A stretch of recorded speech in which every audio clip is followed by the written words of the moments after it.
you can count when you're happy. 1, 2, 3, 4, you can count when you're sad. 1, 2, 3, 4, 5, or count when you're frightened. 1, 2, 3, 4, 5, 6, count when you're mad. 1, 2, 3, 4, 5, 6, 7, 8, 9. Counting is wonderful. Counting is marvelous. Counting's terrific and how. The episode opens much like Metamorphosis, with Clark sleep flying above Smallville, except this time he seems to have definitely actually been flying and not just hovering a few inches above his bed. The no flights, no tights rule should have been officially amended at this point to no tights but flights only on very special occasions. Flying in Smallville is like fine china or champagne. The octagonal key is really sick of being the object of so much teasing. It's been jerked around so much, bouncing between person to person and hiding place to hiding place, like it's the one octagonal key to rule them all. And it wants desperately to be put in that cave wall so we can start progressing the story. Seriously, I've never seen a MacGuffin that's so bored, it finally just throws its Kryptonian symbols in the air and says, fine, stupid unproactive dude wants to wait around for the story to happen to him, I'll just poke him until he finally does something. But I guess I really have Christopher Reeve to thank. We weren't going to have the man many people think of as literally Superman in some throwaway one-off episode that wasn't deeply connected to the lore or the essence of Superman himself. Stuff was gonna go down in this one. It's a good thing Goff and Miller have this kind of respect and reverence for at least one Superman. If you're a Superman that's not Christopher Reeve, you get relegated to a one-dimensional bad guy that may or may not be a Kryptofreak. The only thing you have in common with Superman is maybe living forever. The key has a lot of tricks up its sleeve, and your guess is as good as mine as how it pulls them off, especially the first one. It's got Clark sleep flying and hallucinating, putting the key in the wall. If somehow this technology can plant suggestions that specific, I'm not sure why it doesn't also have Clark hallucinating breaking the key out of the box in the storm cellar before he puts it in the wall. He physically does everything in real life he does in the dream, except grab the key in the first place. But if the dream forced him to put the key in the wall right away, we couldn't prolong the suspense and put Clark in as many strange circumstances so as to have Lex ultra suspicious that he knows a lot more about the cave and the language than he's letting on. Lex almost runs over Clark while he's unconscious in the middle of Route 8 because, two people isn't that much fewer than 45,001. See, Clark and Lex first met because Lex hit Clark with his car, and this is the beginning of a new chapter of the origin story, so this is like all poetic and stuff. Then Clark tells his parents about his unconventional sleeping habits and about the dream, and his father forbids him to put the key in the wall. The key's not having any of that, though, so it starts screaming at Clark in a high-pitched metallic whine that gives him horrible migraines and makes his friends just look at him funny instead of trying to rush him to a hospital. Clark decides, as he tells his father later, that he has no choice, and he puts the key in the wall.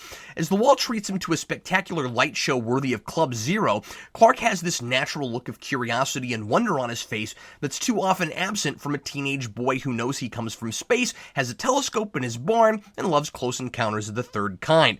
3 symbols, each a different color from Superman's costume, light up, and just to lay this on a little thicker, the Superman crest appears in the wall, and a beam of energy shoots through Clark's midsection and downloads him with the Kryptonian language. I guess Kryptonian brains are where human hearts go. Which really comes in handy when, later on the farm, he uncontrollably writes the symbol for hope super ominously on the side of the barn with his heat vision. Well, I guess it's also kind of a side effect with his now being the Kryptonian Rosetta Stone. On the one hand, he can read the symbol he just made with flames that shoot out of his eyes. On the other hand, he just accidentally made a symbol with flames that shoot out of his eyes. It's a good thing there was a barn there, or he would have just shot at nothing, and we might have had a whole bunch more superfluous and formulaic episodes before he learned anything about his origins. Or he might have set the whole farm on fire. And man, this technology is sending some super mixed signals. The symbol for hope, on fire! It's a good thing the Kryptonian symbol for hope isn't what it is in Man of Steel, or he would never in a million years get away with wearing that on his chest after this. Not that it'll ultimately make sense he can wear that in this universe without anyone knowing who he is anyway, but I digress. So Chloe publishes a picture of the bizarre fiery Azrael symbol, and Martha and Clark both try to convince Chloe it's just a prank. She's not hearing it, and like Lex, is starting to think it's something to do with aliens, which of course makes Clark nervous, and Chloe more than a little irritated that he's obviously hiding something from her. She gets even more peeved when Clark gets a flood of duplicate emails from Dr. Virgil Swan in her inbox, the word hope written under the image she took of the barn, and he brushes off Swan's interest as no big deal. Swan, who is one of the foremost scientists scientific minds on the planet, owns a bazillion-dollar company, has been a complete recluse for over a decade, and once got his face on Time magazine and was dubbed the Man of Tomorrow. Hoping we won't remember that was Clark's campaign slogan when he ran for class president. Oh, and Swan has the coolest combination of initials possible. Now that I've watched this again, I'm gonna have a hard time not reading the title of BVS as Batman Virgil Swan Superman. Having won the golden ticket, Clark jumps at the chance to visit the chocolate factory, and once again works behind his father's back in desperation for information about where he comes from.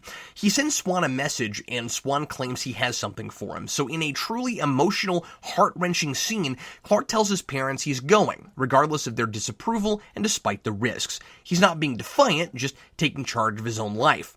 Yeah, I said it. I'd count those, but they don't happen often enough.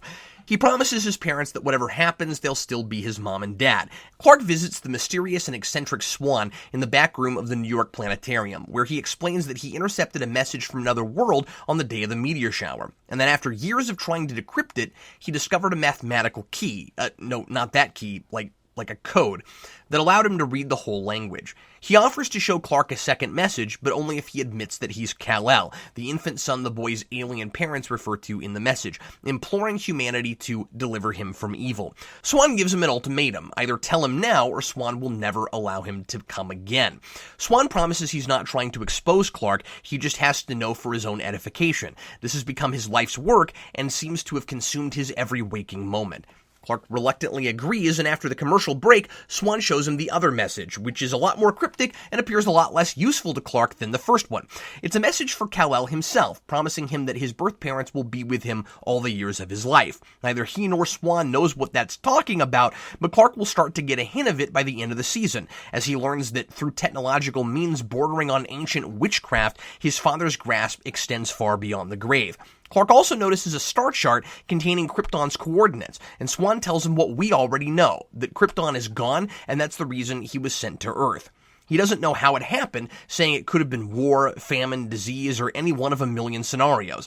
I mean, I'm not sure how famine or disease wipes a whole planet off the map without war, but Christopher Reeve is selling me this dialogue better than the world's best used car salesman, and I can hardly care.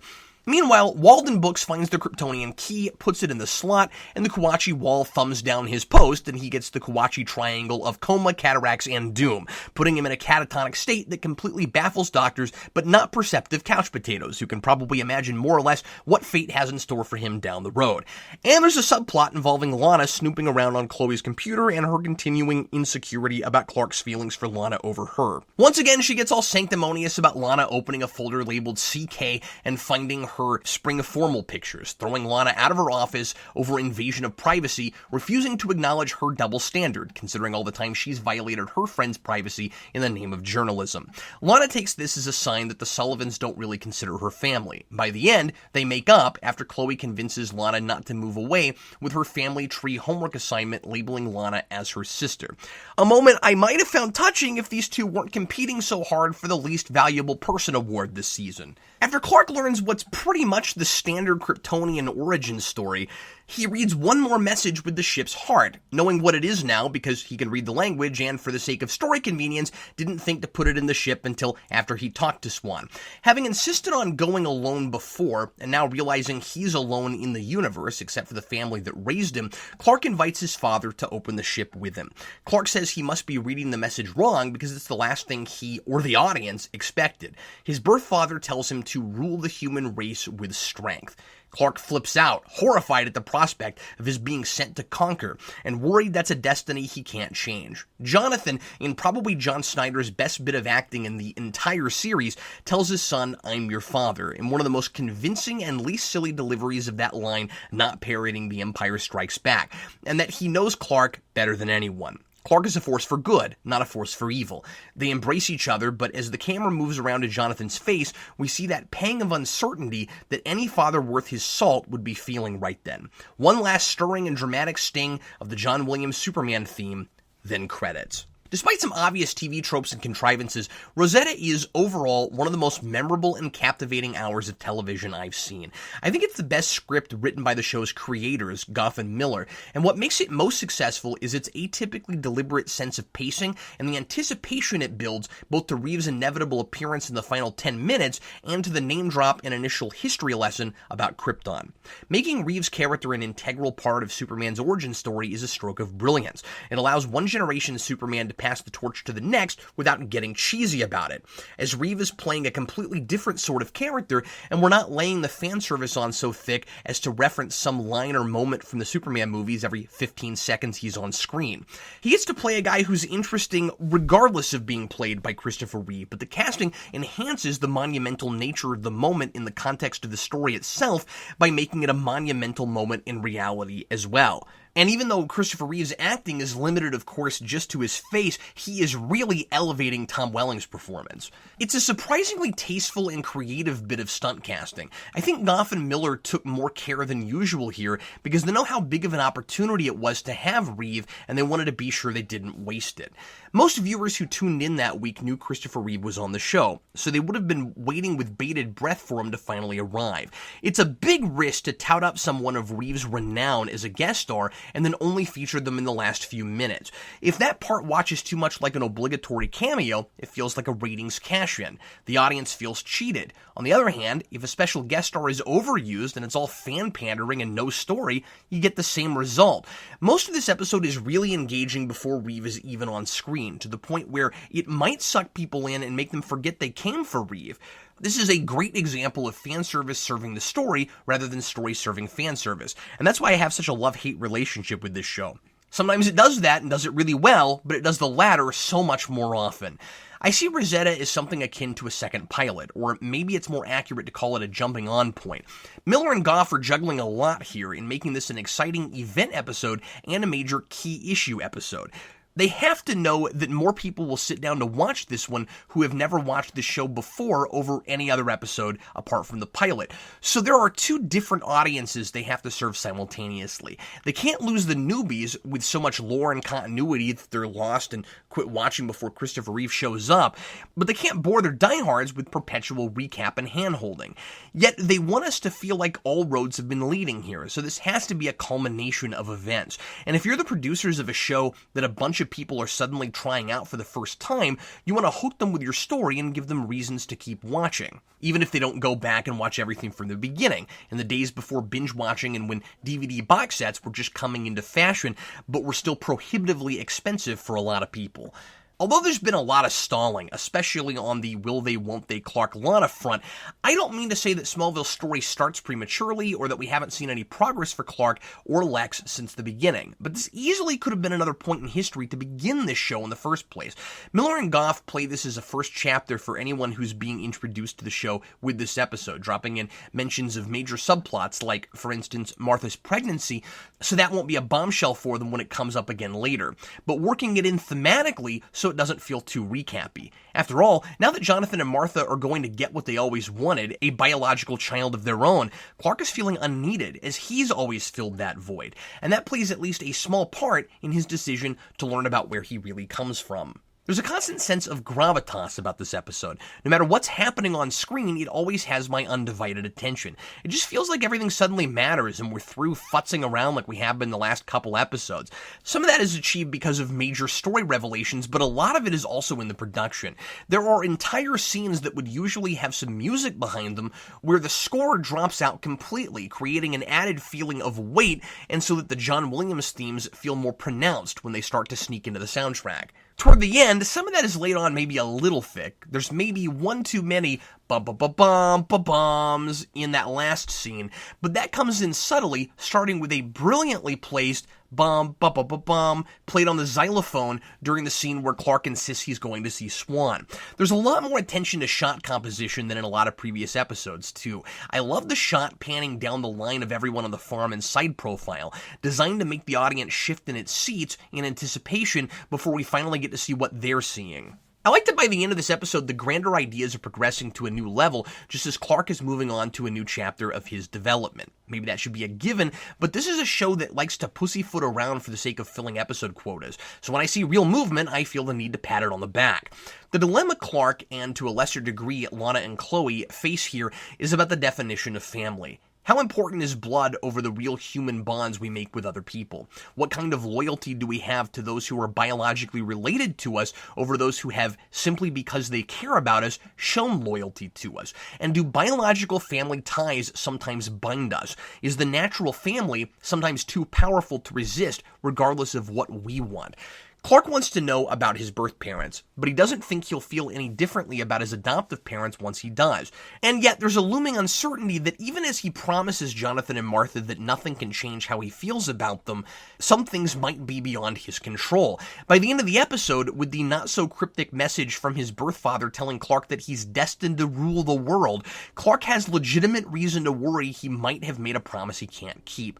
Like Lex, he now knows he has a powerful father, even though he's long dead, who has grand and perhaps nefarious expectations of him that are difficult to ignore. For Clark, it isn't just a matter of who he considers his real family, it's a matter of his being sent to Earth for a reason, but not the one Jonathan hoped for.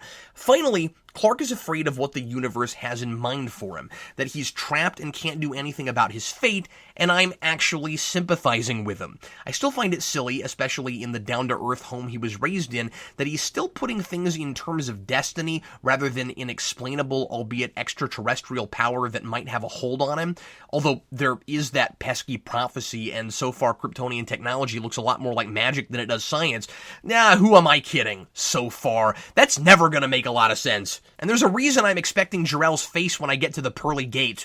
So yeah, I get where Clark's coming from now.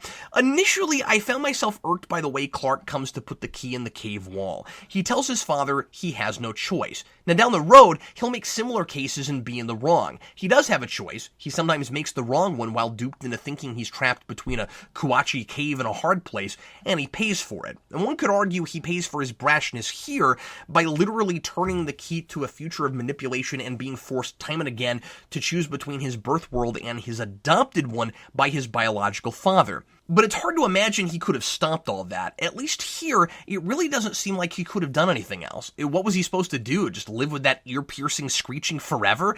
Glad I didn't have to watch that show. I mean, yay, Clark's being proactive and trying to control his own fate, but I'd have to put every episode on mute and watch it with subtitles. There's not enough to go on, to be sure, but I guess it's even possible Clark can't be held responsible for putting the key in the wall at all. When he says he had no choice, is that because the ringing was unbearable, or because it called to him in a mind control sort of way, and he was physically compelled, unable to stop himself, even if he wanted to? The episode wins me over because Clark becomes really proactive after the fact. He doesn't do the right thing throughout, certainly. He lies to his father, claiming he hasn't had any more blackouts and that he thinks the whole thing is just blown over, and Jonathan's a little naive for believing him. But he's also in a really tough position, and he's not acting this way solely out of jealousy or selflessness. You know, like Chloe. He can tell his family doesn't really understand what he's going through, and they're afraid of how he might feel about them once he knows about his birth parents. He's motivated partly out of a desire to protect them. There is a selfish desperation here, sure, but one I think is really relatable. And I'm just glad he gets these answers by going out and doing something and not standing around and letting that come to him. It's also important to note that if Clark can be held responsible for using the key, he does pay for that by calling attention to himself on the farm, when he definitely uncontrollably, and for no reason I'll ever totally get, shoots that symbol on the side of the barn. But once Swan contacts Clark and puts his foot down with his parents, he's not just making a rash, impulsive decision. He's taking a huge risk, yes, but it's a grown-up decision. He might never get the answers to his questions without following up on Swan, and it's a choice he very respectfully and very lovingly explains to his parents he has to make. It's one of the few times I actually like the usually meaningless old chestnut, this is something I have to do on my own, because as much as possible, he doesn't want to put anyone he cares about in harm's way, and because it's something he really is doing for himself and for no one else. Were I Clark there, I imagine I'd do the very same thing. We have a lot of characters here in search of the very truth Clark is looking for, all with varying motivations. Contrasting each with Clark helps to illustrate what kind of man Clark is becoming, or what kind of man the show wants us to think he's becoming. before he understands anything about his Kryptonian roots. Goff and Miller always describe the arcs of the first 3 seasons for Clark as 1, who am I, 2, where do I come from, and 3, where am I going. I like placing them in that order. That Clark, despite being so impetuous about it, is already a hero and has gained a sense of empathy and selflessness because of how he was raised. So he doesn't need to know where he came from to be who he is, even if he doesn't realize that. He doesn't feel whole, and he's also just simply curious, as anyone would be. Finding himself and developing his identity are big parts of his motivation for finding the truth, but I like the idea, whether I buy it in practice or not, that Clark already knows who he is, and he's just not self-assured about that. And that from here on out, he'll fight to keep on the path he's already started to pave, a mirror for Lex's struggle against the darker path he continues to pave. Walden Books is motivated by power of a sort, wealth and fame and notoriety, and his petty obsessions become his undoing. Swan, unless he's lying, is motivated only by curiosity, and has no ends beyond finally seeing how far the rabbit hole he found in 1989 goes. He's like Clark, except his interest isn't of the same sort of personal nature. They both have to know for the sake of knowing, but his interest is more like that of a collector in pursuit of that last elusive, rare issue that completes the run. But Lex is motivated by real power, the sort of power his father is seeking, the mysteries of the universe he can tap into to give him influence over others. His intentions for all this from the beginning have been good. He's trying to get out from under his father's thumb, but as we've discussed before, he's becoming his father in the process, the opposite of Clark, a man who uses people for his own gain, people he might consider his real family over his flesh and blood, those people who have done nothing but use and manipulate him. Clark, who Lex sees as a brother, and whose father he would give anything to have over his own, has become nothing but a pawn in his game against Lionel, as Lex has discovered Clark is the Rosetta Stone he's been looking for. Clark isn't honest with Lex about the blackouts or his understanding of the language, and Lex lets it slide, not for Clark's benefit, but because he hopes Clark will lead him to his secrets. And when Lex finally does confront him about his obvious lies, and nobody on this planet, Krypton, or any other is a worse liar than Clark Kent, it's not because he's hurt that his friend won't let him in, it's because Clark is a means to an end, and when Walden went catatonic, he lost his primary tool in prying that information out of Clark. But while Lex and Clark are drifting farther apart in what they want, I like that Clark is starting to get a taste of what Lex has been going through, in now also having an oppressive father who has his own plans for his future. I really like that Lionel isn't in this episode, as both he and Jor-El become evil, godlike forces whose presences are deeply felt. I get that Clark is just a sophomore in high school and he's in over his head with all this cloak and dagger, and I know I've brought this up before, but I don't know how he hasn't gotten better at keeping secrets before now. His excuses for his suspicious activity, showing up at so many unexplainable events in a row, are so embarrassing they could only be dreamed up by TV writers trying to make him look embarrassing. After the cave downloads him with the Kryptonian language, add that to the list of sentences I never thought I'd say, Clark tells Lex he's there because he was doing some work for Dr. Walden. Then Walden comes in and is trying to figure out how Clark keeps getting past the guard. Lex knows Walden sees you as a nuisance, and he's been trying to figure out Lex's fascination with you from the beginning. He's not going to buy that you're suddenly his assistant. When he asks Walden about it, he's going to say, "Of course I'm not working with that weird teenage kid you're uncomfortably infatuated with that I ask you every day to get out of my cave." And we, the audience, knows he's never worked for Walden because later, Lex tells Walden to put his extravagant ego aside and work with Clark. Then there's the KU frat prank explanation for what happened to the barn. If I'm Chloe, the first thing I'd be asking is how whoever did it got off the farm so fast no one saw him, or if maybe he's still there, hiding somewhere and laughing at them. And if it's someone who drove all the way from Lawrence, which is where the University of Kansas is, did he walk? Did he park his car miles away?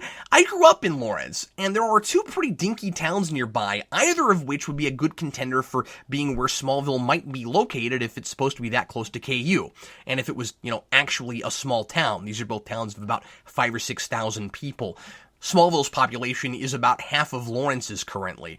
The only 2 small towns right around Lawrence are Tonganoxie, which is a 20-minute drive north, and Eudora, which is a 20-minute drive east and a little south. Unless Smallville is in the middle of what's in real life a whole bunch of farmland, that's quite a drive for a weird prank that doesn't immediately have any sort of punchline anybody would get.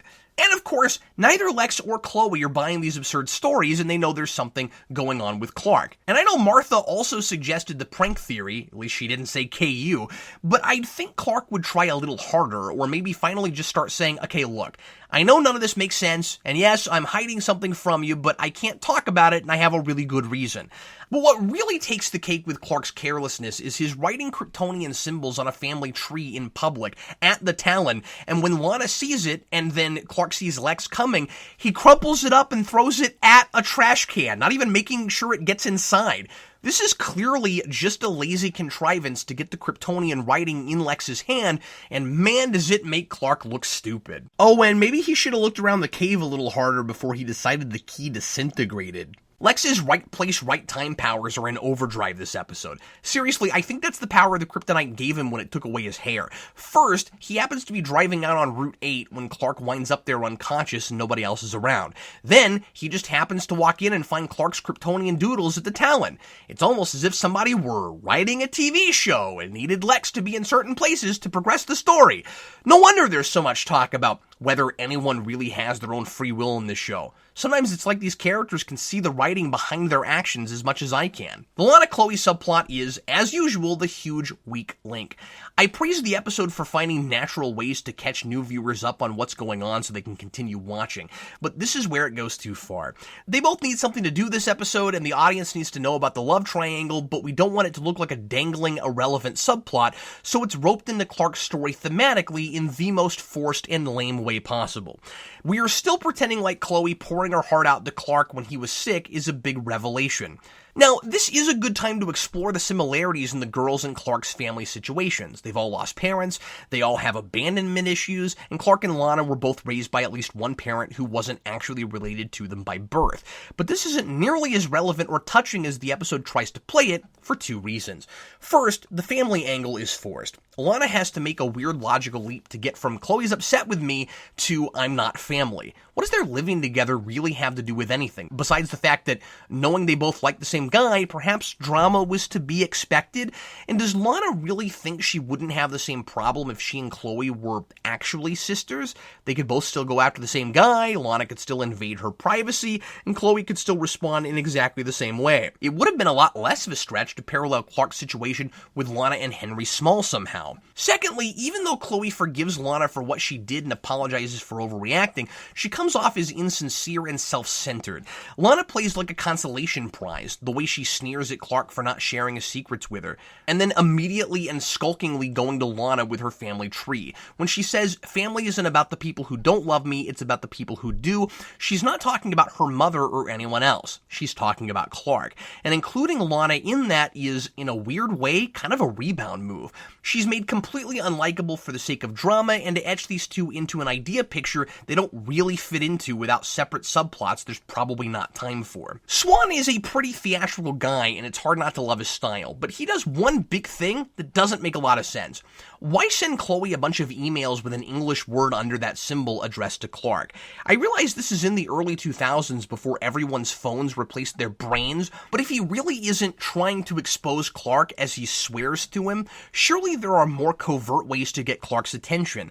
Maybe, I don't know, send him a snail mail package in the first place, like he does after Clark responds to his messages. Clearly the moral of the story is that no matter how simple and country you are, you really need your own email address. And questions to ask Jarrell when I get to heaven, finally. The moment I've been waiting for.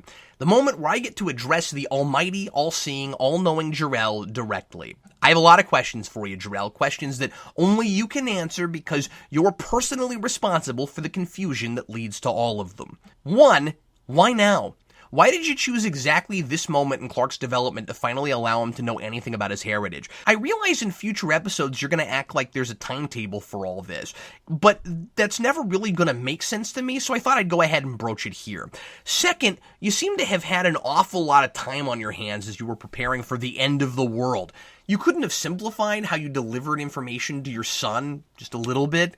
You broadcast a personal message out in the ether for a scientist to find, not knowing if Clark will ever hear it. You put the most ominous message inside the ship, but provide Clark with no clues as to how to open it. You rely on a little disc that is easily lost, and on Clark stumbling into an old cave on his own, an event that seems to have happened totally by happenstance. You rely on weird dreams he has that causes him to fly around unconscious, putting his anonymity at risk. I don't know, it sounds like you're making a lot of choices based on dramatic effect to me. Why not just include whatever technology downloads Clark with the language inside the ship?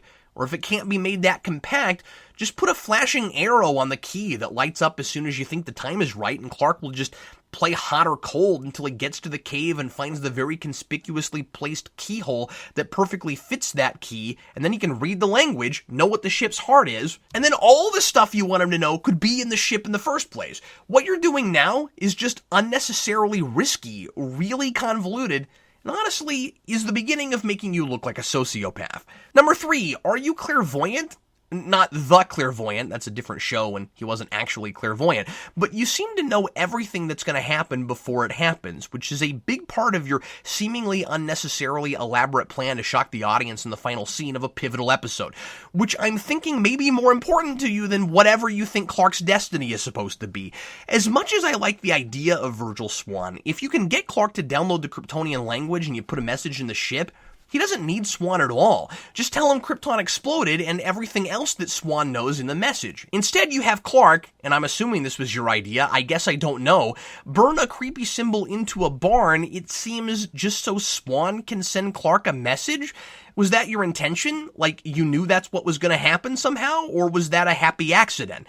And if you didn't somehow plan for Clark to meet an eccentric scientist, why the heck did you have him burn the symbol for hope in that wall? Oh, and I want to know why the ship suddenly opens all the way up this time just because Clark is standing there holding the heart. And now let's go on to the count. We have one Superman alum this time, that's Christopher Reeve. We have one instance of Clark hovering or flying. We have one creepy dream sequence. We have one Superman S symbol or shield. That's when the hole in the wall is shaped like the Superman crest. We have 2 examples of people walking away angry. One is Clark when Jonathan won't sign off on his putting the key in the cave wall, and the other is Chloe after Lana snoops around on her computer. And finally, we have one coma, and that's Walden Books. Despite all my complaints and confusion, I'm giving Rosetta a 4 out of 4. You may not believe me, but I'm not giving it full marks just because of the novelty of Christopher Reeve. A lot of my reservations weren't necessarily issues until a lot of this weird Kryptonian stuff just didn't come together in later episodes. Watching this on its own, especially when it first aired, it's easy to miss all the stuff that's not adding up, to imagine it might down the line. Remember, the score is relative to this show, and it's as captivating and the family drama is as compelling as it gets. And the reverence for the Superman material is palpable, with a cliffhanger that's surprising, fresh, and helps justify Smallville as an exciting reimagining rather than just contemporized rehash. Was there anything I missed in any category? Leave me a personal message on YouTube and I'll be sure to add it to the count. I'm Captain Logan, and consider this episode counted. You really gotta hold